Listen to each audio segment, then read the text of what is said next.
For the last 10 years, a serial killer has sent me a present every Christmas. I looked down at the professionally wrapped box sitting on the wraparound porch. The wrapping paper was red with little Christmas trees all over it. A large blue bow sat on the top, shaped like a spiked naval mine. Next to the bow, I saw the cheery, looping cursive of my stalker. I knelt down, reading the tag, never knowing what it would say. To my best friend, from the cleaner. I sighed. Picking up the package, I heard something wet sloshing around inside. Drops of blood started leaking out of the cardboard lining as I carried it. It left a trail of crimson in my wake. I went to the kitchen, grabbing a sharp knife, inhaling deeply. I unwrapped the paper before slitting open the cardboard box underneath. I peered inside. Two cloudy, lifeless eyes stared back at me. The smell of decay and death became so thick that as soon as I opened the box, I could taste it in the back of my mouth. I backed away quickly, but even when I closed my eyes, the mental image stayed with me. He had sent the decapitated head of a child, its blue lips pressed tightly together as if in an expression of disapproval. Squirming larvae sat at the stump of its neck and came out of the child's ears. Next to its head, I saw a DVD case.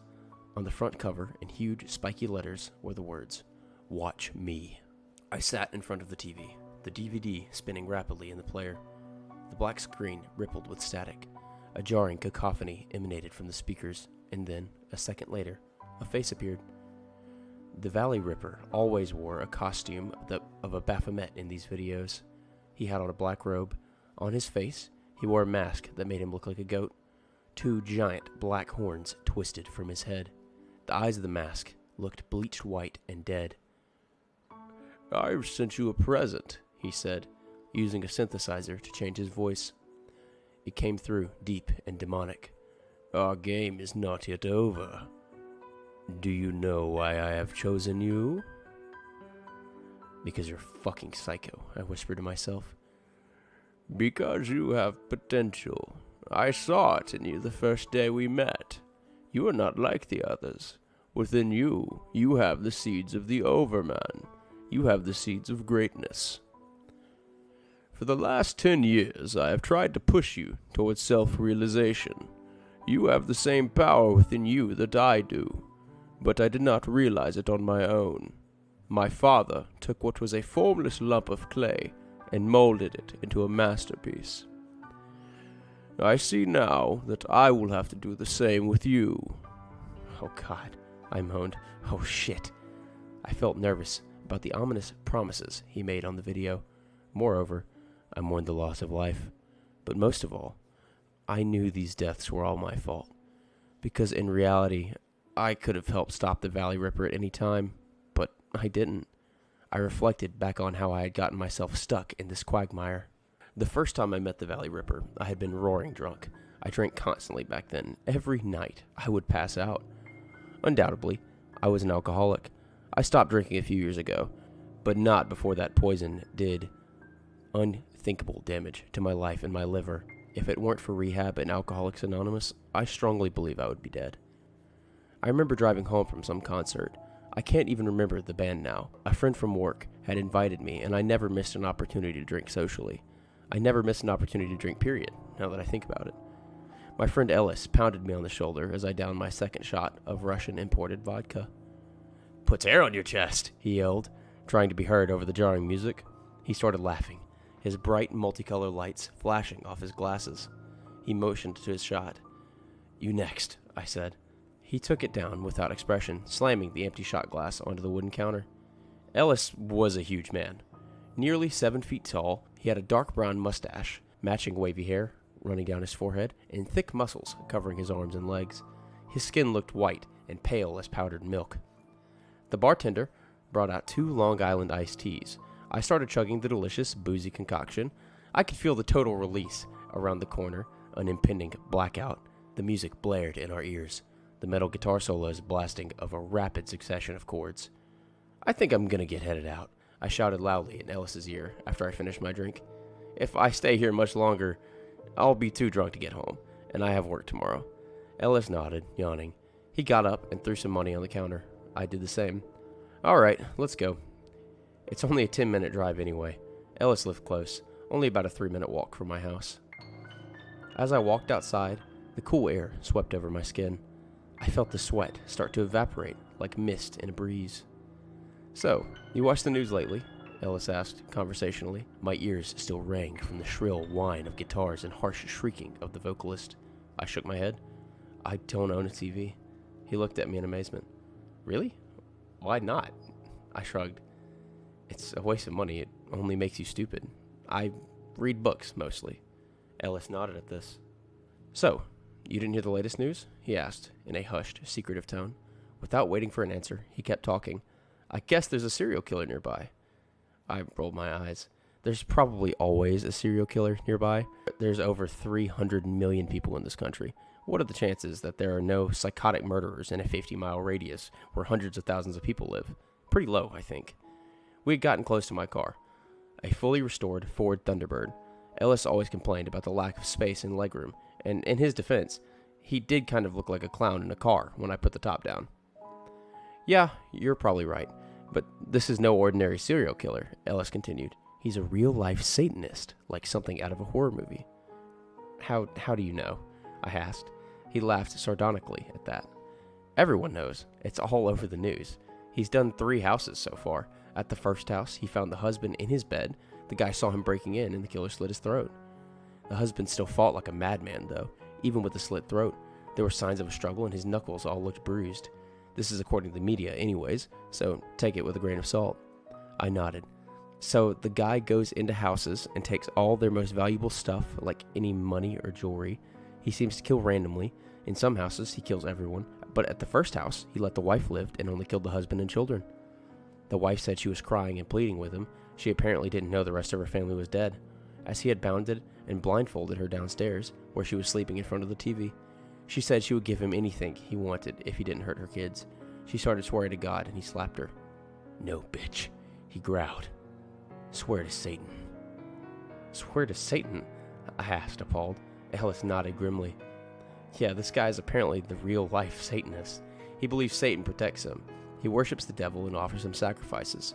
And since those sacrifices are all suburban, rich people, you can only imagine the uproar. It would be different if he was killing people near the inner city. No one would give a shit." Ellis laughed at that, though I didn't see the humor.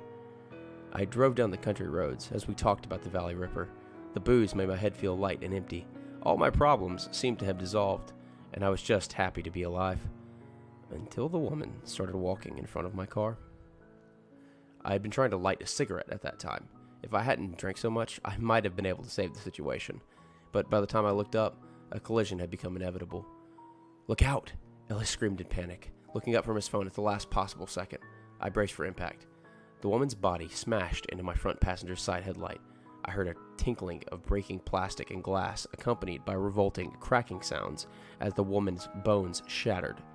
Her body rolled, spinning in midair and denting my hood. Then she hit the windshield, leaving jagged cracks like lightning bolts. She flew over the car and landed with a nauseating thud on the cold, empty street behind us. I pulled over, putting on the hazard lights. Ellis looked like he was in shock. Is she dead?" he asked, gulping heavily.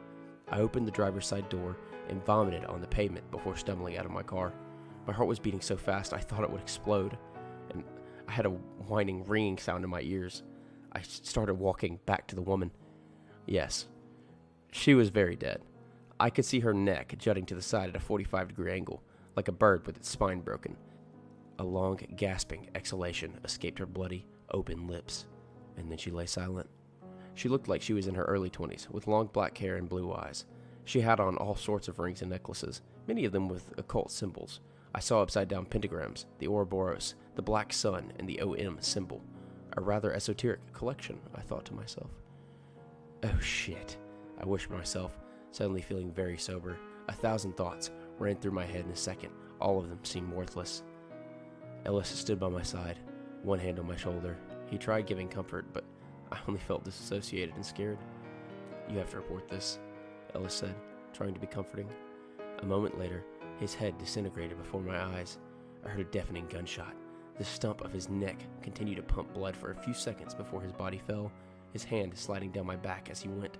I started screaming, trying to run, but I hadn't gotten more than 10 feet when a hand grabbed me by the arm and spun me around. I saw a man standing there in a black robe with a goat mask over his head. He had a sniper rifle slung around his shoulder and a pistol in his right hand. His head tilted slightly, like someone curious about a new arrival. "Do you know who I am?" he asked in a deep, almost robotic voice. He had no inflection to his word or change in cadence. It gave his voice a reptilian quality. The Valley Ripper? I said, feeling very cold. Goosebumps began rising all over my skin, and I started shaking, my hands trembling. He nodded slowly. "That's what the media calls me, so I hear. It's as good a name as any." He knelt close to me. "I've been watching you, John. You scam your co-workers, family and friends, steal their money, and leave town. How many times have you done it? How long until you got him too?" He pointed at Ellis's nearly headless corpse. I gaped at the man. How did he know so much about me? "Don't get me wrong. I admire what you do," the serial killer continued. "There is no such thing as right and wrong. The only right in this world is what serves the strong. The only wrong is weakness. You have exploited the weakness of others. This is only natural for superior beings like you and myself." I'm nothing like you, I said, spitting the words at him. He didn't seem the slightest bit affected. "Then why haven't you called the police yet?" he asked. "You just killed a girl. You're just going to let her rot here? Are you planning on driving away?" "No," I responded slowly. Actually, I didn't know what I had planned. A rising sense of panic and dread had nearly convinced me to just hop in my car and get far away from the accident. "Look, it's not entirely your fault," the man said, a note of glee in his voice. "I did happen to drug her and sent her into the road when you were near. I figured with the amount you drank, you'd plow right into her, crack and smash and bang. And you did! Right on cue, brother, right on cue." "I'm not sure what you want with me," I said, a flash of anger rising and dissipating in my chest in an instant. I don't understand why you're doing any of this." "Because you have potential, and I want to talk to you and make a deal." He pointed at the two corpses on the road. I was grateful that almost no cars traveled this way at night. The town we found ourselves in only had 100 people in it, and when it got late, the roads looked like ghost towns. "I'll clean up this mess, but you know I have the entire thing on video. Even right now, you're being recorded. I recorded the accident from multiple angles. You and your license plate are visible in every single one." I gawked at the man. This entire encounter seemed impossible. "What I want from you, in exchange for my silence and help, is simply this. I want someone who can look at my work and appreciate it for what it is. Every Christmas, I will send you a present and a videotape. I want you to open the present and watch the tape. If you don't, I'll know. I'll send a copy of this little incident here to the police." Okay, I said, backing away. I expected this man to shoot me at any moment. "Whatever you want. If you want to send me Christmas presents, you could have just asked. You didn't need to set up this whole insane charade." The man clicked his tongue condescendingly. "We'll see about that." I decided I had had enough. I changed my life over the course of the last 10 years. I no longer went around doing Ponzi schemes, stealing people's life savings. Though I really didn't want to go to prison, I figured I needed help from the authorities at this point, and that would only happen if I gave a full confession. I tried putting it off for a couple more days. I got home from work late that night, stomping through the snow to get into the front door, freezing and wet. I quickly unlocked it and went into the house. The light from the living room streamed into the kitchen. Odd, I thought I never left the lights on. I went into the living room, seeing the black-robed man standing there. In front of him, I saw a middle-aged man strapped to a fold-out table, gagged and chained. His eyes rolled wildly, looking from me to the ominous killer, who stood before us like the angel of death. "You have become weak," the killer said, a note of disappointment in his voice. "I thought that you were different from the others. It seems to me that you have swallowed their poison morality and become a sheep.